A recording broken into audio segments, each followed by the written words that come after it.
जिज्ञासु मित्रों, बहुत बहुत अभिनंदन है आप सभी का दिव्य सृजन में। प्रत्येक दिवस की भांति आज फिर हम यहाँ पर लाइव चर्चा का यह कार्यक्रम श्रवण कर रहे हैं, इसका लाभ उठा रहे हैं। और आज इस कार्यक्रम का जो विषय है, मृत्यु के बाद फिर से जन्म। जी हाँ, जन्म के बाद मृत्यु निश्चित है, उसी प्रकार से मृत्यु के बाद फिर से जन्म भी निश्चित है। जन्म के बाद मृत्यु निश्चित है, तो मृत्यु के बाद फिर से जन्म भी निश्चित है। आज इसी विषय को हम समझने का प्रयास करेंगे। तो विषय क्या है, परिवेश क्या है, प्रसंग क्या है? वह यह है कि अर्जुन शोकग्रस्त हो गया है और भगवान श्री कृष्ण उसे शोक मुक्त करने में लगे हुए हैं। और शोक मुक्त करने की इस प्रक्रिया में प्रारंभ में जो वो बातें समझाते हैं, वो यही समझाते हैं कि हे अर्जुन, सबकी मृत्यु किसी न किसी विधि निश्चित ही है, इसीलिए हमें इस विषय पर शोक नहीं करना चाहिए। वैसे भी जो ज्ञानी जन हैं वह शोक नहीं करते हैं। असोच्यान अनवसोचस्त्वं प्रज्ञावादांश भाषसे गतासून न अनुशोचंति पंडिता। कि जो चले गए और जो नहीं गए, उन सब के लिए जो ज्ञानी जन हैं वो कभी भी शोक नहीं करते, कभी भी विलाप नहीं करते। इसलिए हे अर्जुन, तू बातें तो ज्ञानियों जैसी करता है, लेकिन फिर भी शोक करता है। यह तुझे शोभा नहीं दे रहा है। इसीलिए तू समझ कि मरने वाला कौन, मारने वाला कौन। यह शरीर ही है जो मृत्यु को प्राप्त होता है, लेकिन इस शरीर में जो शरीरी है, शरीरी और शरीर, देह और देही, इसी का भेद भगवान श्री कृष्ण यहां पर बता रहे हैं। यद्यपि उस देही की व्याख्या, शरीरी की व्याख्या आत्मा के रूप में की जाती है, लेकिन श्रीमद् भगवद गीता के श्लोकों में शरीरी शब्द का ही प्रयोग है, देही शब्द का ही प्रयोग है। और शरीरी शब्द का अर्थ होगा शरीर को धारण करने वाला। यह जो देही है उसका निश्चय ही विनाश नहीं होता, वह निश्चय ही नष्ट नहीं होता। इसीलिए तुझे शोक नहीं करना चाहिए, तुझे शोकग्रस्त नहीं होना चाहिए। शोक तो अज्ञानता का परिचायक है, अज्ञानता का परिचय देता है। और अज्ञानता के वशीभूत लिया गया निर्णय निश्चय ही अहितकारी हो सकता है, हमारे लिए नुकसानदायक हो सकता है, गलत निर्णय हो सकता है। भगवान यही अर्जुन को समझाने में लगे हुए हैं कि तू अज्ञानतापूर्ण कोई निर्णय मत ले, ज्ञान को समझ, ज्ञान को प्राप्त कर, फिर जाकर तू कोई निर्णय लेना। उससे पूर्व किसी भी प्रकार का निर्णय करना उचित नहीं होगा। तो पहले तू शरीर और शरीरी का रहस्य जान, देह और देही को जान। देही नश्वर नहीं है, शरीर ही नश्वर है। न जायते म्रियते वा कदाचिन्नायं भूत्वा भविता वा न भूयः अजो नित्यः शाश्वतो अयं पुराणो न हन्यते हन्यमाने शरीरे। यह शरीरी ना कभी जन्मता है और न ही मरता है, तथा उत्पन्न होकर फिर होने वाला नहीं है। यह जन्म रहित, नित्य निरंतर रहने वाला और शाश्वत अनादि है। शरीर के मारे जाने पर भी यह नहीं मरता। हन्यते न हन्यते, हन्य माने शरीरे, उसका हनन नहीं होगा, उसका पतन नहीं होगा। शरीर का पतन होने से, शरीर के मृत्यु होने से भी उसकी मृत्यु नहीं होगी। यह शरीरी ना कभी जन्मता है और ना ही कभी मरता है, ना यह कभी जन्म लेता है और ना ही कभी यह मरता है।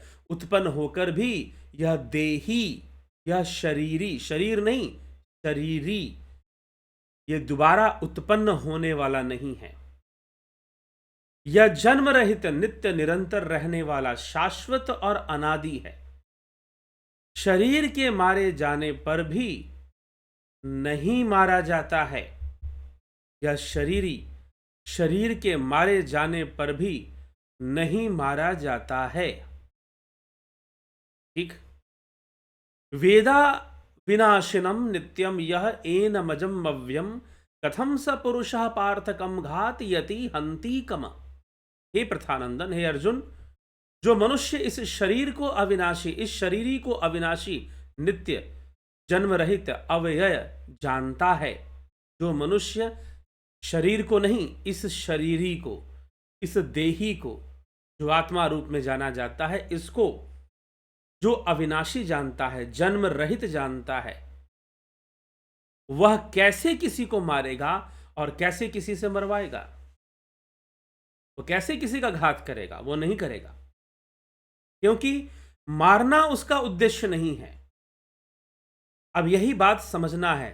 श्री कृष्ण अर्जुन को युद्ध में लगा रहे हैं, लेकिन वह यह चाहते हैं कि अर्जुन यह युद्ध कर्तव्य की भावना से करे, स्वार्थ की भावना या हिंसा की भावना से ना करे। वैसे भी स्वार्थ के लिए तो वो कुछ नहीं कर रहा है, और हिंसा भी करने का उसका कोई उद्देश्य नजर आ नहीं रहा है। और श्री कृष्ण चाहते हैं कि अर्जुन यह कर्म, यह युद्ध रूपी कर्म अपने कर्तव्य की भावना से करे। इसीलिए कह रहे हैं कि वो भला किसी को कैसे मारेगा जो जान लिया कि यह शरीरी ही सत्य है, अविनाशी है, जन्म रहित है, मृत्यु रहित है। इसका ना जन्म है ना मृत्यु है, ये सदा अविनाशी है। शरीरों के मारे जाने पर भी, शरीर के नष्ट होने पर भी यह शरीरी कभी भी नष्ट नहीं होता है। जब यह रहस्य जान लिया, जब यह बात समझ में आ गई, तो वो व्यक्ति भला किसी को क्यों मारेगा? वह नहीं मार, किसी को मारने का मतलब वो जानता है कि शरीर के मरने पर भी वह शरीरी तो नहीं मरने वाला। वह शरीरी, वह देही जिसने देह को धारण किया है, वह तो सर्वदा रहने ही वाला है। वह जन्म, क्या वो जीवित रहने वाला है? हम ऐसा कह सकते हैं कि वो आत्मा जीवित रहती है। कुछ लोग कहते हैं कि शरीर मर जाएगा और आत्मा जीवित रहेगी। जी नहीं, वो आत्मा जीवन और मृत्यु से परे है, तो उसके लिए जीवित रहना शब्द भी बहुत उचित नहीं है। ठीक, क्योंकि आत्मा मुक्त है और जीवन बंधनमय है। तो लेकिन जो आत्मज्ञानी ऐसा रहस्य जान जाता है कि शरीर क्या है, शरीरी क्या है, शरीरी कौन है, तो भला उसके लिए, उसके मन में समता की स्थापना होती है। वो भला किसी को क्यों मारेगा और क्यों, क्या किसी की हानि पहुंचाएगा? वासांसि जीर्णानि यथा विहाय नवानि गृह्णाति नरो प्राणी तथा शरीराणि विहाय जीर्णान्यानि संयाति नवानि देहि। मनुष्य जैसे पुराने कपड़ों को छोड़कर दूसरे नए वस्त्र धारण कर लेता है, ऐसे ही यह जो शरीरी है, यह जो देही है, पुराने शरीरों को छोड़कर दूसरे नए शरीरों को धारण करता है, दूसरे नए शरीरों को धारण करता है। यह शरीरी की गति है। शरीरी कभी नष्ट नहीं होता, यह शरीर ही नष्ट होता है। और जैसे कि एक वस्त्र को त्याग कर दूसरा नूतन वस्त्र धारण करना, वैसे ही यह जीवात्मा पुराने देह का छोड़कर नूतन देह को धारण करती है। यह इसकी गति होती है। लेकिन वह शरीरी कभी नष्ट नहीं होता, शरीर ही नष्ट होता है।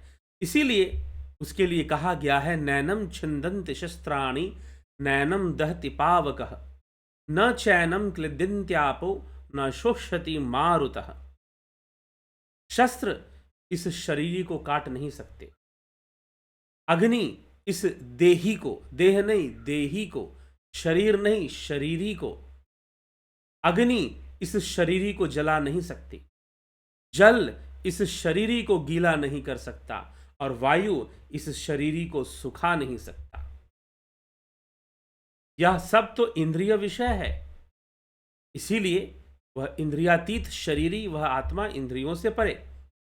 अच्छेदो अयम आद्यो अयम क्लेदो शोष्य एव च नित्यः सर्वगतः स्थाणुरचलो अयम सनातनः। यह शरीरी काटा नहीं जा सकता, अछेद्यो, यह जलाया नहीं जा सकता, अदाह्यो, और यह सुखाया भी नहीं जा सकता है।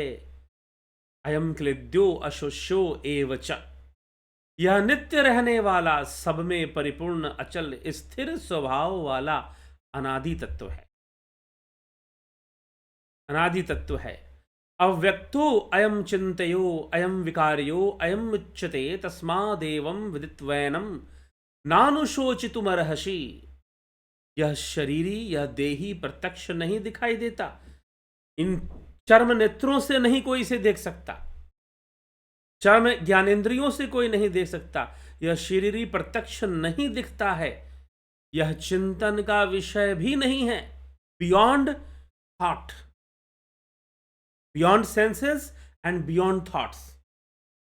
यह निर्विकार, इसमें कोई विकार या विकृति नहीं है। जैसे कि 3 गुणों में विकार है, 3 गुणों में विकृति से ही तो सारी सृष्टि होती है, सांख्य विचारधारा यही कहती है।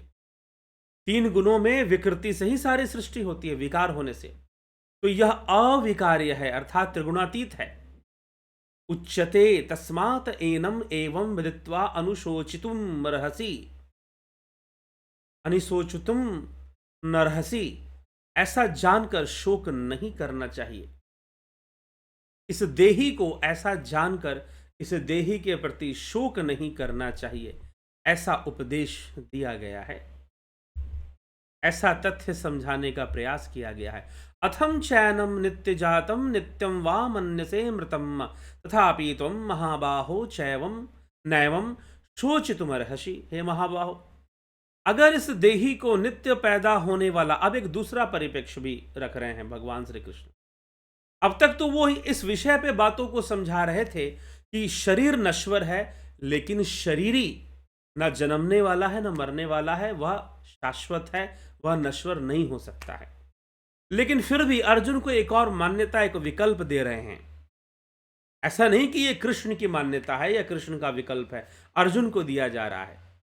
अथ चैनम नित्य जातम नित्यम वा मन्यसे मृतम। हे महाबाहो, अगर तुम इस शरीरी को नित्य पैदा होने वाला अथवा नित्य मरने वाला भी मानो, तो भी तुम्हें इस प्रकार से शोक नहीं करना चाहिए। क्यों नहीं करना चाहिए भाई? क्यों नहीं करना चाहिए शोक? अगर तुम मानो कि ये शरीर के साथ ये शरीरी भी मर जाता है, ऐसा अगर तुम मान लो, तो फिर भी शोक नहीं करना चाहिए, क्योंकि जातस्य ही ध्रुवो मृत्युर्ध्रुवम जन्म मृतस्य च तस्माद परिहार्ये अर्थे न त्वं शोचितुमर्हसि। कारण कि पैदा हुए की जरूर मृत्यु होगी, और जो मृत्यु को प्राप्त करेगा उसका जन्म भी निश्चित है। अतः इस जन्म मरण रूप परिवर्तन के प्रवाह का निवारण नहीं हो सकता है। अतः विषय में तुम्हें शोक नहीं करना चाहिए। जिस विषय में तुम्हारा शोक संभव नहीं है, तुम्हें उस विषय में शोक नहीं करना चाहिए, शोकाकुल नहीं होना चाहिए, क्योंकि जिसका जन्म हुआ है उसकी मृत्यु निश्चित है, और जिसकी मृत्यु हुई है उसका जन्म भी निश्चित है। इसीलिए इस विषय में शोकाकुल नहीं होना चाहिए, शोक नहीं करना चाहिए। और हे प्रथापुत्र, तू युद्ध के लिए तैयार हो जा। अव्यक्तादिनी भूतानि व्यक्तम मध्यानि भारत अव्यक्त निधनान्येव तत्र का परिदेवना। हे भारत, सभी प्राणी जन्म से पहले अप्रकट थे, मरने के बाद फिर से अप्रकट हो जाएंगे, केवल बीच में ही प्रकट दिखते हैं। तो इसमें शोक करने वाली बात ही क्या है? ये तो सबके साथ है कि भाई जन्म मृत्यु सबके साथ है, और तू किसी को मृत्यु देने वाला और जन्म देने वाला, ऐसी भी बात नहीं है कुछ। प्रकृति के वशीभूत सबका नंबर आता है, जन्म का भी और मृत्यु का भी आता है। तू बस अपना कर्म कर, वास्तविक पूंजी तो कर्म की ही है। और इस समय तेरे समक्ष जो युद्ध रूप में कर्तव्य खड़ा है, तो उसको जान, उसको समझ और उसका पालन कर, अपने कर्तव्य की पालना कर। तो कुछ इस तरह से भगवान श्री कृष्ण अर्जुन को समझा रहे हैं, उस शरीर और शरीरी के बारे में समझा रहे हैं। फिर कहते हैं कि मान लो कि चलो शरीर और शरीरी दोनों ही नाशवान हैं, दोनों का जन्म हुआ, मृत्यु होगी तो फिर से जन्म होगा, क्योंकि जिसका जन्म है उसकी मृत्यु निश्चित है, और जिसकी मृत्यु हुई है उसका जन्म भी निश्चित है। जब तक वो मोक्ष की प्राप्ति ना कर ले, परमधाम की प्राप्ति ना कर ले, तब तक तो उसका जीवन है, और उसके जीवन में यह बंधन भी है। उसके जीवन में यह बंधन भी है कि उसे मोक्ष प्राप्त करना है। ठीक, बंधन है तभी तो मोक्ष प्राप्त करने की इच्छा भी प्रकट होगी। तो बंधन तो है ही जीवन के अंदर, तो इस बंधन से मुक्त होने का उपाय ढूंढना ही योग का मार्ग है। उसका उपाय ही योग का मार्ग है। भगवान श्री कृष्ण आगे योग की भी चर्चा करेंगे, योग को भी परिभाषित करेंगे। लेकिन यहां पर इन श्लोकों में वो समझा रहे हैं कि तुम कुछ भी मान लो, फिर भी जन्म और मृत्यु के बाद दोबारा जन्म होना यह निश्चित, यह तो होगा ही होगा। इसलिए इससे तनिक भी घबराने की जरूरत नहीं है। तुम्हें इस समय जो धर्म युद्ध रूपी युद्ध तुम्हारे सामने है, प्रस्तुत है, भले ही इसमें तुम्हारे प्रियजन हैं, तुम्हारे भीष्म पितामह हैं, द्रोणाचार्य हैं, तुम्हारे भाई लोग हैं, तुम्हारे पुत्र और पौत्र आदि भी युद्ध में आ गए हैं, तो इस तरह से जो समस्या तुम्हारे सामने है, इसके लिए मोहित नहीं होना, क्योंकि सब की मृत्यु निश्चित होती है और जन्म भी निश्चित होता है। इसीलिए हमें इस विषय में तनिक भी शोकाकुल नहीं होना चाहिए। इसलिए हे अर्जुन, तुझे भी शोक करना यह उचित नहीं दिखाई दे रहा, यह सही नहीं लग रहा है। इसलिए तू अपने मन को इस अवस्था से बाहर निकाल और शोक आदि विषयों से स्वयं को मुक्त कर ले और युद्ध के लिए तैयार हो जा। तो कहीं से भी तुम शोक करने योग्य नहीं हो। शोक करना पूर्णतः अज्ञानता पूर्ण है। यदि तुम शोक करते हो, स्वयं के ऊपर शोक करते हो, स्वयं से, अपनी परिस्थितियों से परेशान होकर शोक करते हो, मृत्यु के भय से शोक करते हो, और अपने ही अर्जुन जैसे शोक कर रहा है, शोकग्रस्त हो चुका है, भगवान कृष्ण उसे यही समझा रहे हैं कि तुम्हारा यह शोक करना कदापि न्याय संगत नहीं है, कदापि उचित नहीं है, शोभनीय नहीं है। और तुम्हें जानना चाहिए कि कौन मरता है और कौन नहीं मरता है। शरीर ही नहीं मरता, शरीर मरता है। लेकिन तुम अगर इन्हें मरता हुआ, जन्म लेता हुआ मान भी लो, तो भी शोक नहीं करना चाहिए, क्योंकि जिसका जन्म हुआ है उसकी मृत्यु तो निश्चित है, वो तो कभी ना कभी तो मरेगा ही मरेगा। और दूसरा, जिसकी मृत्यु हो गई है, कर्म संस्कारों के वशीभूत, उसका अन्य योनियों में जन्म भी निश्चित है। हाँ, शुभ कर्मों के वशीभूत, योग रूपी कर्म के वशीभूत, वह दोबारा निश्चय ही योग को प्राप्त कर अपना कल्याण करता है।